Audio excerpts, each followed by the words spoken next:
할렐루야, 주님을 송축합니다. 저는 이번 주 사회를 맡은 엄주용 목사입니다.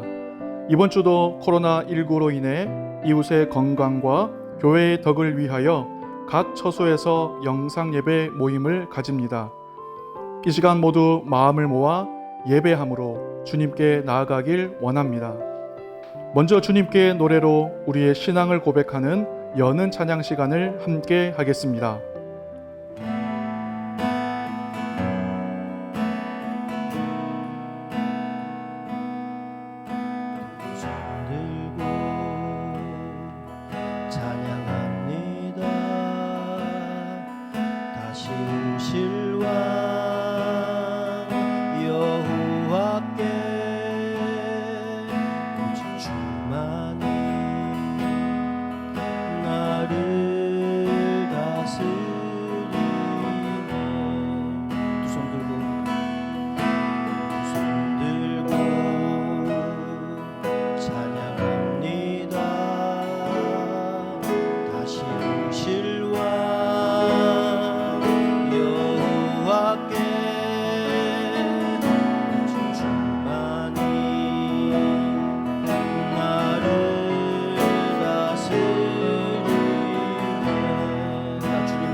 삶의 인생길에서 항상 우리에게 힘주시고 우리를 도우시는 주님을 찬양합니다.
내가 새 힘을 주리니 일어나 너 걸어라 내 너를 도우리 일어나 걸어라 내가 새 힘을 주리니 일어나 너 걸어라 내 너를 도우리 아멘. 매 순간순간 주께 가까이 다가가길 원합니다. 주여 우리를 이끌어 주시옵소서.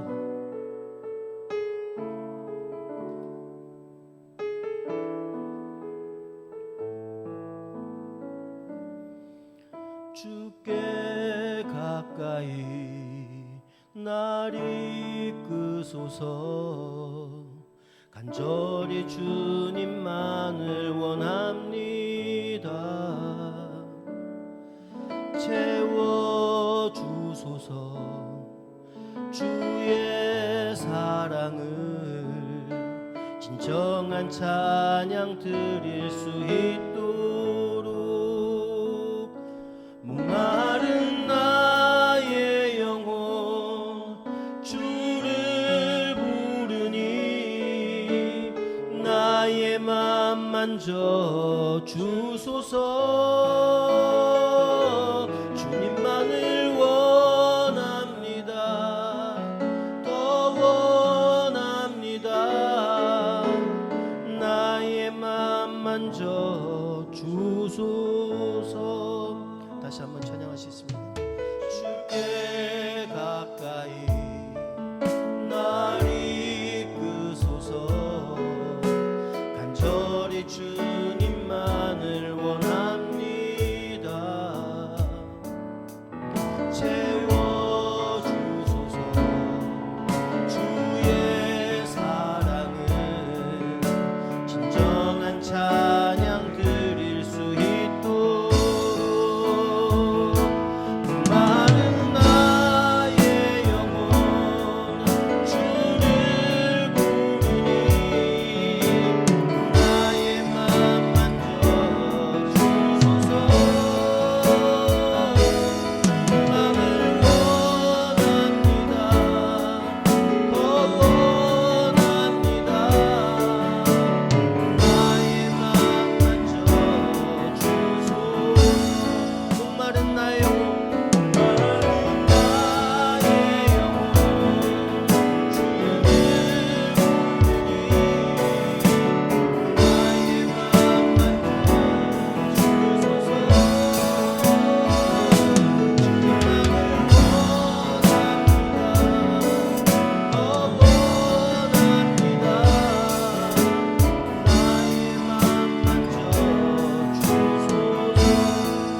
나의 맘 만져 나의 맘 만져 주소서. 나의 맘 만져 주시옵소서. 나의 맘 만져 주소서.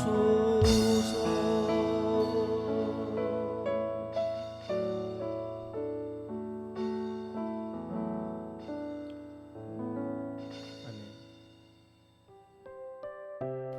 이 시간 이상욱 목사님께서 공동체를 대표하여 기도해 주시겠습니다. 사랑과 은혜의 하나님 아버지 감사드립니다. 이스라엘 백성을 이집트의 압제의 손에서 이끌어내셔서 광야로 약속의 땅으로 인도해 주신 하나님, 오늘 거룩한 예배의 자리로 저희를 이끌어 주시는 감사드립니다. 아버지여, 비록 코로나19 바이러스의 여파로 인해서 각자의 처소에서 온라인을 통해 드리는 예배이지만 이 예배의 순간에도 각자의 처소에 주님께서 함께하여 주셔서 이 시간이 우리에게 은혜의 시간이 될 수 있도록 주님 인도하여 주시고 저희가 드리는 찬양과 기도 주께 온전히 연락되는 영광의 시간 될 수 있도록 주여 인도하여 주시옵소서. 저희 한 사람 한 사람 세상에 살면서 세파에 휘둘리며 마음에 많은 상처도 있고 아버지여 먼지도 묻었습니다. 우리 주 예수 그리스도 보혈의 공로로 저희를 깨끗하게 씻어 주시옵시고 아버지여 의롭고 거룩한 모습으로 주 앞에 나와서 주님께 예배드리는 저희들 될 수 있도록 주님 인도하여 주시옵소서. 아픈 사람들이 있습니다. 여러 가지로 생활에 어려움으로 공고한 사람들이 있습니다. 주님 그들을 돌아봐 주시고 아버지 그들의 형편을 더 낫게 해주시며 무엇보다 그들의 영의 눈이 빛 가운데 계신 주님에 집중되고 아버지 주님을 바라보며 나아가는 삶 속에서 하늘이 내려주시는 평강과 위로가 함께하는 그런 놀라운 자비의 역사가 있을 수 있도록 도와주시옵소서.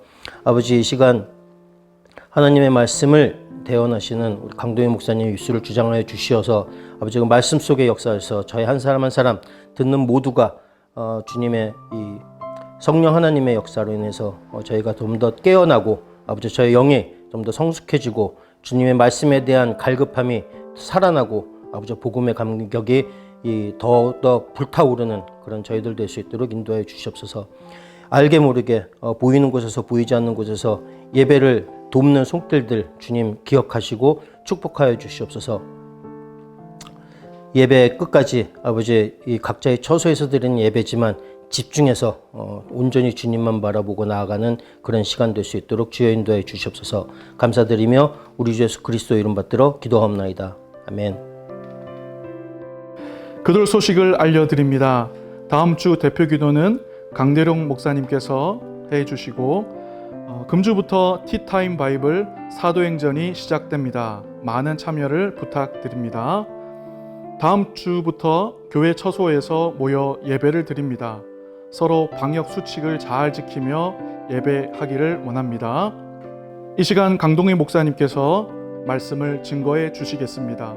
은혜로운 시간 되시기를 바랍니다. 네, 반갑습니다. 이번 주 설교를 맡은 강동희 목사입니다.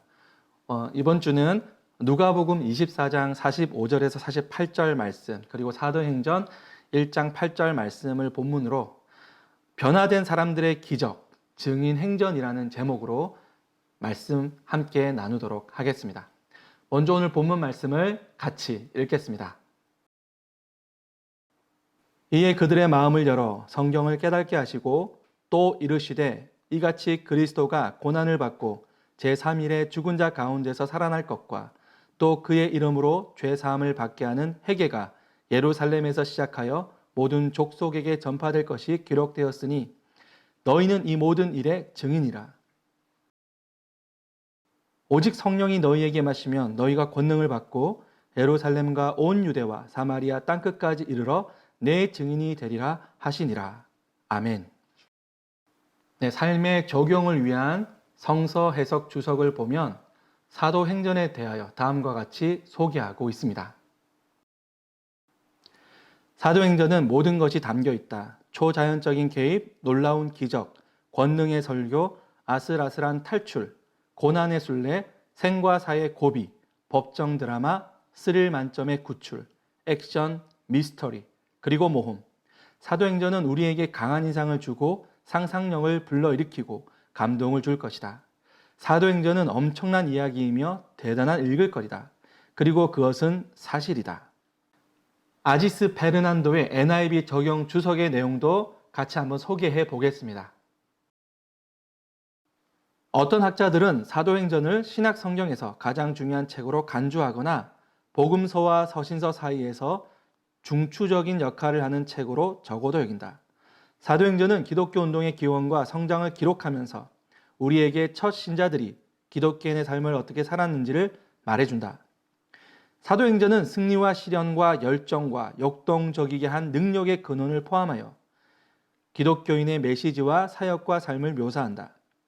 이 세상에서 그리스도의 제자가 되는 방법을 알기 원하는 어느 크리스천도 첫 기독교인들이 어떻게 살았는지를 알기 위해서 사도행전에 의뢰해야 한다. 따라서 사도행전에 관한 최근의 총론적인 연구는 제자도의 마스터 플랜, 종합기획이라고 적절히 이름 붙여졌다. 네, 그렇습니다. 사도행전은 흥미롭고 활기차고 또한 예수님을 따르는 제자들의 삶의 기본을 배울 수 있는 성경입니다. 우리는 사도행전을 함께 묵상하고 공부하고 또 설교하면서 변화된 사람들의 기적을 만날 것입니다. 먼저 복음서 말미에 연약한 제자들을 소개하고자 합니다. 우리는 예수님이 잡히시기 전후 제자들의 모습을 누가복음을 묵상하면서 살펴보았습니다. 그들은 주님이 자신들의 원함과 기대에 미치지 못하자 여러 모양으로 자신들의 연약함을 드러냅니다. 한 제자는 돈을 받고 예수님을 종교 지도자들의 손에 넘겨옵니다. 주님이 그들의 손을 붙잡히자 대부분 비겁하게 도망쳐 버립니다. 그중 한 제자는 어떤 일이 있어도 결코 예수님을 따르겠다 큰 소리치며 맹세하였으나 무려 3번이나 주님을 모른다 생까고 저주까지 하면서 부인합니다. 하지만 주님은 당신이 예언하신 대로 십자가에 달려 죽으시고 사흘 만에 부활하십니다. 하지만 제자들은 빈 무덤과 천사를 만나고 온 여인들의 말을 도무지 믿지 않습니다. 비겁할 뿐 아니라 믿음조차 없습니다. 부활하신 주님을 직접 만났을 때조차도 못자국과 창자국을 보여달라 떼쓰기까지 합니다. 그런데 놀랍게도 주님은 이들에게 승천하신 후 이 땅에 하나님의 나라를 맡겨버립니다. 우리 주님은 참으로 무모해 보이십니다. 비겁하고 믿음 없고 자리를 탐하여 다툼을 일삼던 속물들인 이 연약한 제자들이 과연 하나님의 나라를 용감하게 선포하고 이 땅에 하나님의 나라 그리스도 선교 공동체를 온전히 세울 수 있을 거라 믿었던 것일까요? 네, 그렇습니다. 비록 지질이 궁상맞는 이 제자들은 놀랍게도 그 일을 일구어냅니다. 바로 성령께서 그들에게 임하자 변화된 삶으로부터 그 일은 시작됩니다. 사도행전은 크게 두 인물을 중심으로 나누어 볼 수 있습니다. 사도행전 1장에서 12장까지는 베드로를 선교 사역의 중심에 두고 교회의 설립과 교회의 확장을 다루고 있습니다. 두 번째는 사도행전 13장에서 28장까지로 바울을 선교 사역의 중심에 두고 1, 2, 3차 선교 여행과 종교회의 그리고 바울의 재판을 다루고 있습니다. 제자 베드로가 예수님의 공적 생애를 고스란히 함께 했던 제자라면 바울은 예수님을 믿은 그리스도인들을 사냥하던 유대 교인입니다. 그러나 주님의 임재하심으로 제자로 부름받은 전혀 새로운 형태의 제자입니다. 베드로는 이방인 교회를 세우는 일이 옳다고 생각했으나 주저하는 모습을 자주 보입니다. 그리고 이 문제는 바울에게 책망을 받기도 합니다. 사도행전은 팔레스타인 유대인 그리스도 공동체로부터 가나안과 이방인 그리스도 공동체로 복음은 전파됩니다. 이는 하나님 나라가 모든 족속들을 향한 비전임을 분명히 보여주고 있는 것입니다. 이제 두 제자의 선교 이야기는 오늘날 저와 모든 그리스도인들에게 그대로 전이 되었습니다. 베드로에서 바울에게, 유대에서 이방으로, 그리고 오늘날 오프라인에서 온라인으로, X세대에서 N세대로 이념과 사상, 그 다름과 차별의 영역을 넘어 주님의 나라가 선포되고 세워져야 하는 사역이 오늘을 살아가는 우리들의 몫이 되었습니다. 김남길, 김성균, 이한이 주연의 열혈사제라는 드라마가 있습니다.